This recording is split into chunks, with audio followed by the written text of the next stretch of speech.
An astonishing piece of news has broken out in a circle. I was absolutely shocked when I first saw this news. So even though Trump's making quite a splash in Davos today, I've decided to share this latest explosive news from the English-speaking world with all of you. So what exactly is this news about? Well, over the past 15 years, it's been discovered that as many as 100,000 Chinese citizens have come to the United States each year to give birth, taking advantage of the loophole that grants citizenship by birth. This has resulted in a total of between 750,000 and 1.5 million Chinese children holding American citizenship. Moreover, after being born, most of these children are taken back to China, where they grow up and study within the Chinese Communist Party's education system. By 2030, these children will have reached the age of 18, and the United States will see an explosive increase in its Chinese diaspora population. They will be able to return to the United States to vote, donate to political candidates, or even run for public office. These individuals, having received patriotic education in China and being deeply influenced by anti-American narratives, pose a significant threat to the national security and cultural integrity of the United States. It is akin to how, prior to the Second World War, Nazi Germany's fifth column used overseas ethnic Germans to infiltrate other countries, hiding within enemy nations and undermining them from within. This news is truly shocking. How is it that so many Chinese people are giving birth in the United States? Is this a conspiracy by the Chinese Communist Party, or is it the choice of these individuals? How could it possibly reach such a scale? Is there an unknown grey industry behind all this? There are a series of questions here, and I'm sure everyone is very curious. How can there be so many Chinese children born in the United States? What kind of dark secrets are hidden behind this? And what sort of threat does it pose to America's future? Today, let's have a chat about this topic. Get ready, everyone. Today we're about to uncover a whole new world that you may never have heard of, one that still remains hidden in the shadows. The person who broke this story is Peter Schweizer, a well-known American investigative journalist and the president of the Government Accountability Institute. He's famous for exposing political corruption and foreign infiltration. He has written books such as Clinton Cash and Profiles in Corruption, and has repeatedly exposed collusion between politicians and foreign powers. You could say he is a highly reputable and influential investigative journalist within the industry. His new book, published this January, is called The Invisible Coup: How American Elites and Foreign Powers Use Immigration as a Weapon. The title of this book, when translated, is The Invisible Coup: How America's Immigration Laws Are Used as a Weapon by American Elites and Foreign Powers.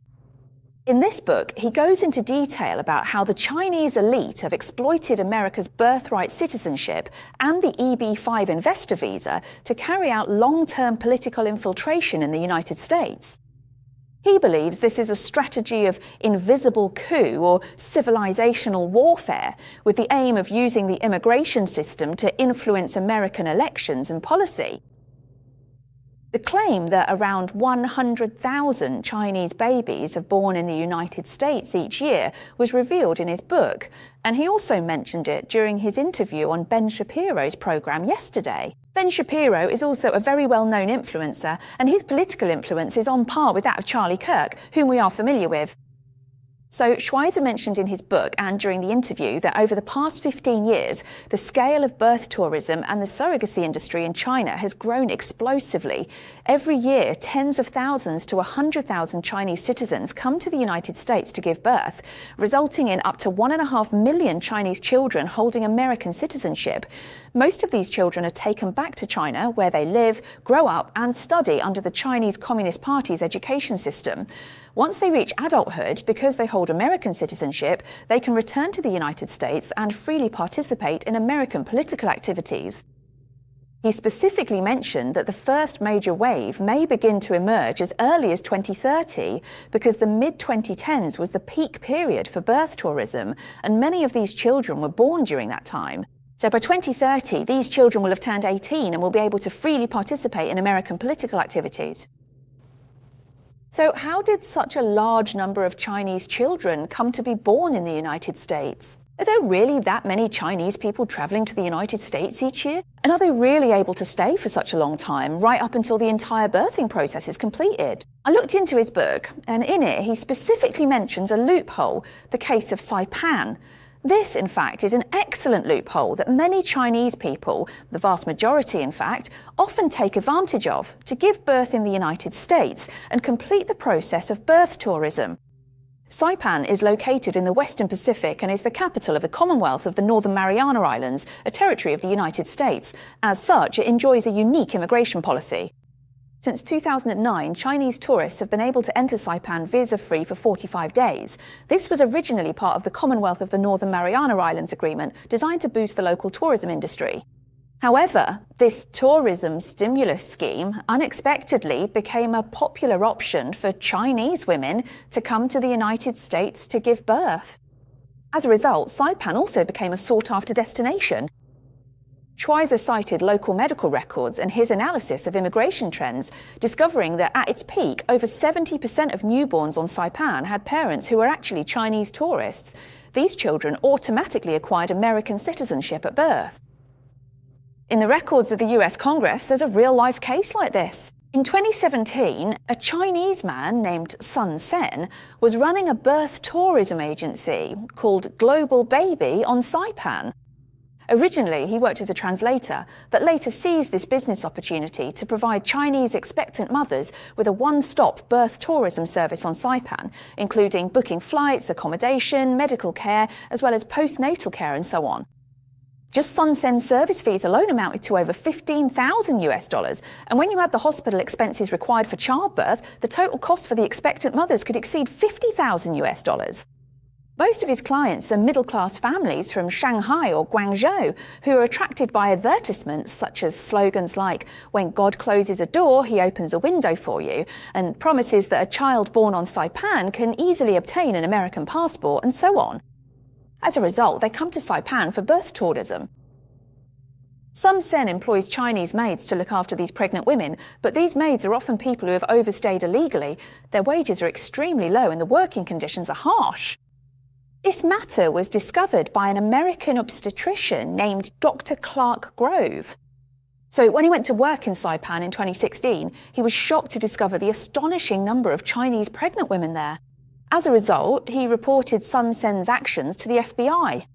After the Federal Bureau of Investigation intervened and conducted an investigation, they uncovered Sun Sen's crimes. At the end of 2017, he pleaded guilty to charges including harbouring illegal immigrants and was ultimately sentenced to 1 year in federal prison.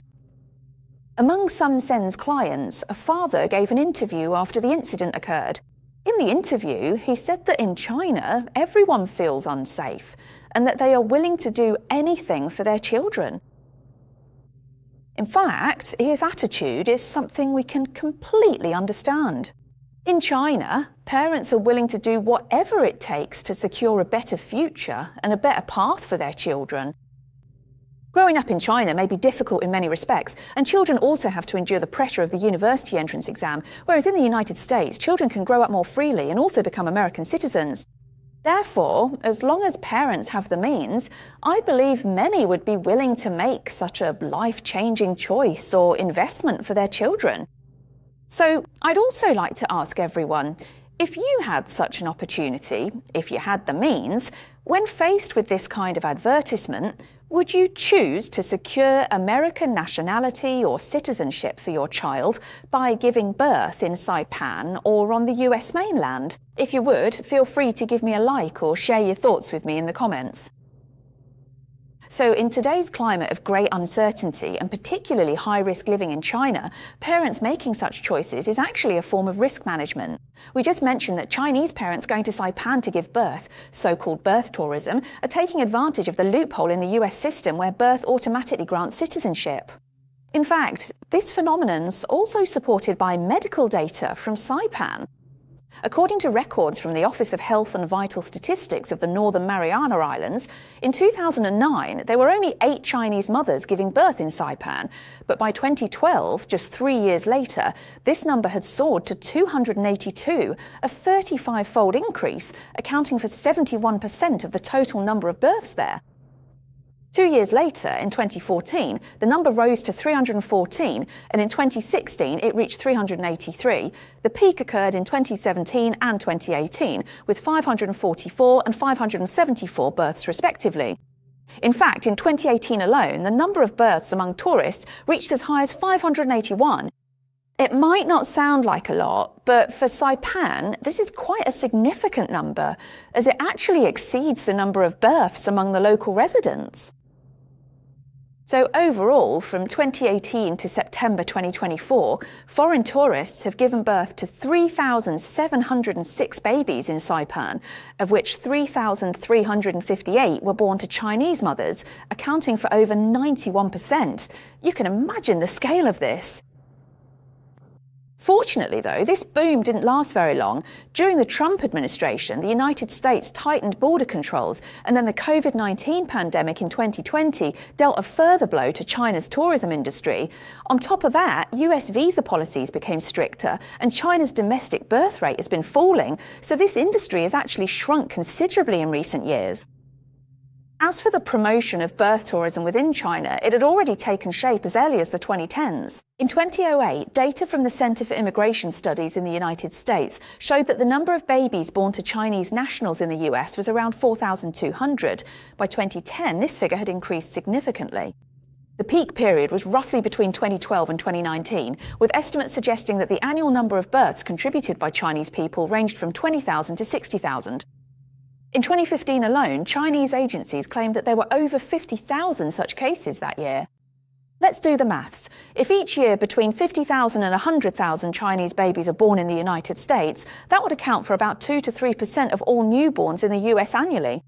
Given that around 3.5 million babies are born in the US each year, over a period of 10 to 15 years, starting from 2010, the total number could reach into the millions. We don't know what proportion of these children will return to the United States once they reach adulthood, but even if it's only a small percentage, let's say 10 to 20%, that would mean around 100,000 to 300,000 Chinese people returning to the US. That would still constitute a sizable expatriate community. Once these people reach adulthood, they will be able to vote legally in the United States, especially in states with large Chinese communities such as California and New York, or in swing states. Their votes could very well amplify the impact of certain specific issues, for example, a tendency to support pro-China policies, which could in turn influence the outcome of congressional elections and consequently sway the American political landscape and policymaking. On the other hand, from a national security perspective, the risks are even more severe. Why is that? Because these children grow up in China, receiving an education based on the so-called Chinese dream promoted by the Chinese Communist Party, and are taught anti-American sentiment in the classroom on a daily basis. This could lead to identity conflicts when they come to the United States as adults. They may be American citizens, but might still regard the Chinese Communist Party as their so-called motherland. Can these children integrate into American society later? If not, they might be exploited as a fifth column for the Chinese Communist Party in the US. It is well known the CCP uses overseas Chinese to further its agenda, as widely reported. The Australian Strategic Policy Institute previously released a report stating that the Chinese Communist Party influences overseas Chinese communities through Chinese associations, encouraging them to promote a de-Americanization agenda. For example, they might promote Marxism on campuses or oppose anti-communist bills, all under the guise of fostering cultural diversity and multiculturalism. In reality, however, they are introducing socialist elements into American and other Western societies, such as supporting critical race theory or advancing radical agendas. These efforts align with the CCP's narrative of a community with a shared future for mankind. In the long run, this amounts to infiltrating and subverting the United States from within, undermining America's cultural foundations, weakening social cohesion, leading to a crisis of trust, and further intensifying divisions within American society. At present, American society is already deeply divided, but this particular group is even more covert, as they are citizens born and bred in the United States and therefore not subject to immigration scrutiny. Compared to now, it would be even more covert and even more dangerous. Isn't it truly chilling when you think about it? In fact, before the Second World War, Nazi Germany employed this very strategy of a fifth column, infiltrating and subverting its enemies through overseas German communities. these people of German descent were often descendants of Germans living abroad. They retained German culture and language, but the Nazis, through propaganda and organisation, quietly turned them into a potential fifth column. In the 1930s, when Hitler had just come to power, the Nazi Party began to implement its expansionist policies. They didn't rely solely on the military, but also targeted the millions of German immigrants scattered across various European countries at the time, using the idea of racial unity. Many of these German immigrants were descendants of 19th century migrants. They lived ordinary lives in places such as Czechoslovakia, Poland, Norway, and the Netherlands. However, the Nazi propaganda machine began to use newspapers, radio broadcasts, and secret organisations to instill in these people the idea of returning to their homeland. The Nazis regarded these people of German descent as pure Aryans who ought to serve the Greater German Reich. So, in this way, they planted these seeds overseas, allowing them to take root and sprout. By the time war broke out, these seeds had already grown, becoming a force, a destructive force within those countries. For example, in the Sudetenland region of Czechoslovakia, there were about 3 million ethnic Germans living there at the time. After the First World War, they were incorporated into this new country. However, many of them felt somewhat discriminated against in this new land, such as facing language barriers and having fewer economic opportunities compared to the local Czechs. This, in fact, is very common. Many immigrants nowadays feel the same way when they settle in a new country, and many people also feel as though they are being discriminated against. However, this is actually quite a normal and widespread phenomenon. So at the time, the Nazis seized upon this discontent and secretly supported a young man named Konrad Henlein. This man was originally a PE teacher, born in the Sudetenland. On the surface, he appeared to be a moderate nationalist, but in reality, from 1933 onwards, he had been receiving funding and instructions from the Nazis.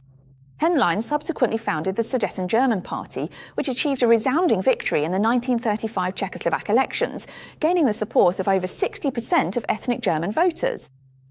The party's slogan sounded very appealing, homeland and freedom, but behind the scenes they even organised paramilitary groups called the Sudeten German Free Corps, specifically training members to carry out various acts of sabotage. Henlein also frequently made secret trips to Berlin to pay homage to Hitler. In 1938, the Nazis used Henlein's party to stir up unrest, such as burning Czech farms and attacking police stations, creating the false impression that ethnic Germans were being persecuted, essentially a false flag operation. As a result, the entire international community was led to believe that a crisis had erupted in the Sudetenland. Ultimately, in the Munich Agreement, British Prime Minister Chamberlain and French Prime Minister Daladier betrayed Czechoslovakia at the time, ceding the Sudetenland to Germany. In this case, the role of Henlein's fifth column was brought into full play. They undermined the country's defences from within, which led to Czechoslovakia being completely annexed by the Nazis in 1939. After the war, Henlein was captured and committed suicide in prison, while many of the ethnic Germans were expelled from the country. You see, it was just a small spark of ethnic discontent that, when magnified by external forces, ultimately turned into a national catastrophe. In Poland, on the 1st of September 1939, when the Nazis invaded, they also made use of the local ethnic German organisations as their fifth column to carry out infiltration and sabotage from within.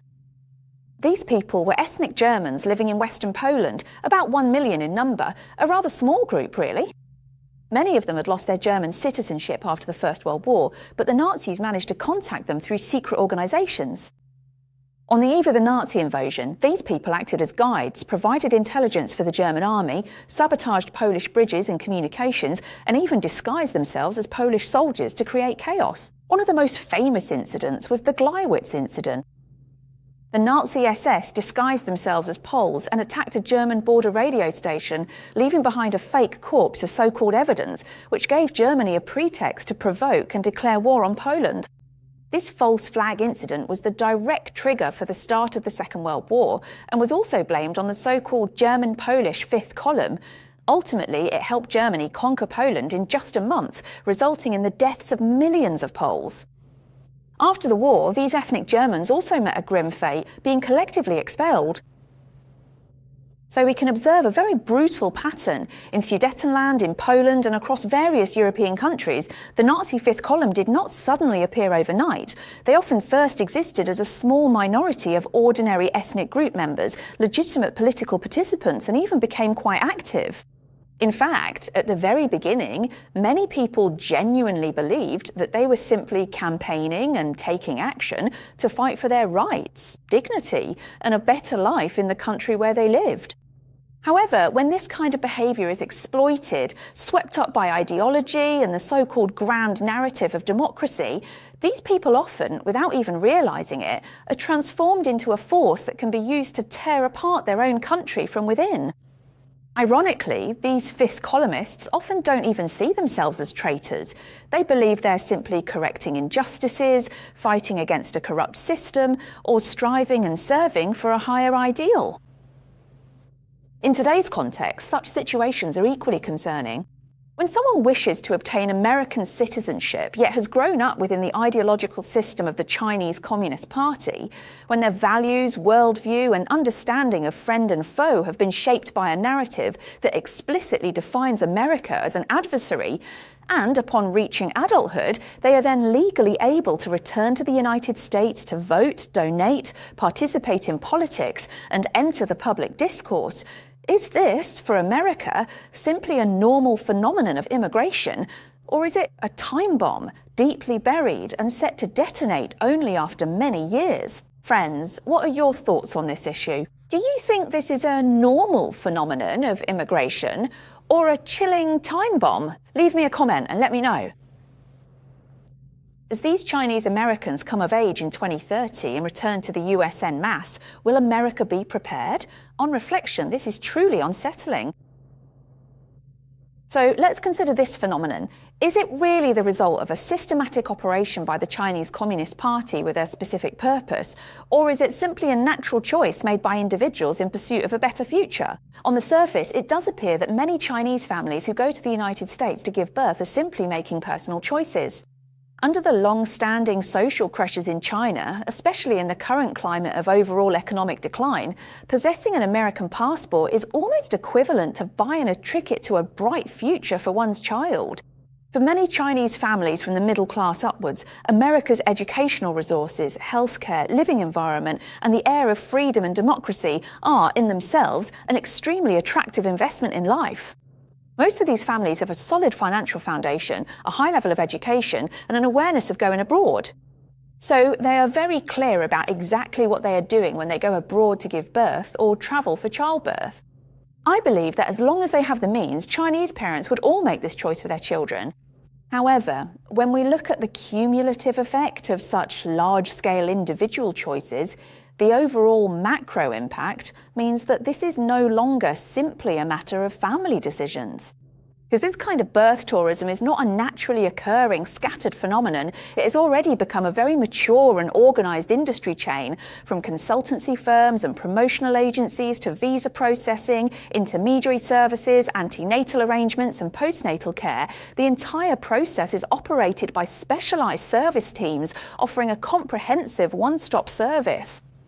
So behind all of this is the Chinese Communist Party officially and deliberately promoting this phenomenon. Although at present we have not seen any public or direct evidence indicating that the Chinese Communist Party is behind this grey industry, this does not mean that the Chinese government can completely wash its hands of responsibility.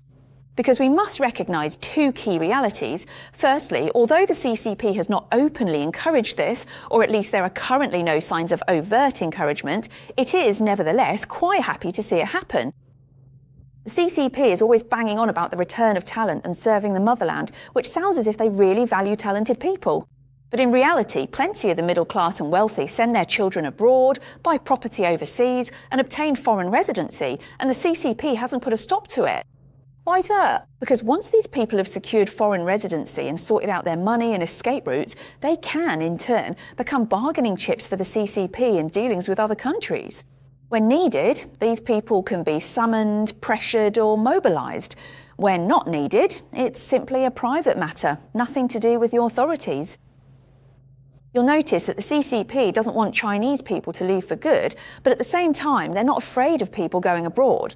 What they care more about is whether, after leaving, these people can still be influenced, controlled, or utilised by them. And then, think about it, what are the three most common paths in China in recent years? Studying abroad, investing overseas, and buying property overseas. These routes aren't entirely the result of a free market or spontaneous actions. Behind them are policy openings, channels for funds, approval processes, and even tacit consent from local governments. So behind all this is the CCP officially and structurally making way for it. And what's the outcome of this kind of concession? It means that China's elite, capital, and family resources will quite naturally form a long-term outward flow. When this outward flow encounters the loophole in the American system of birthright citizenship, well, the gears mesh perfectly. There's no need for the CCP to organise anything or issue orders. The system simply runs itself. Middle-class families made choices for the sake of their children's future. Agents turn it into an industry to make money, and the American system provides the entry point. The end result is a large group of people with American citizenship who grow up in China, absorbing the CCP's narrative, and who may one day return to the US, take part in American politics, and influence public opinion. So, in other words, although this is a grassroots activity, the CCP is happy to see it happen because at critical moments it can also be turned into a tool to serve the CCP's interests. This is precisely what makes this kind of covert infiltration so frightening. So I really do think this issue is deeply worrying and truly sends a chill down one's spine. I think that American society, as well as overseas Chinese, need to be vigilant and understand the issue of being exploited by the CCP and being swept up in the CCP's so-called patriotic narrative. We've previously shared many cases of espionage showing how the CCP recruits overseas Chinese to act as its spies and influence public opinion or policy in the United States. So this is also something we should be wary of and make sure we understand. Therefore, I wanted to share this topic with you all today. If any of you have thoughts or comments, please do discuss them with me in the comments section.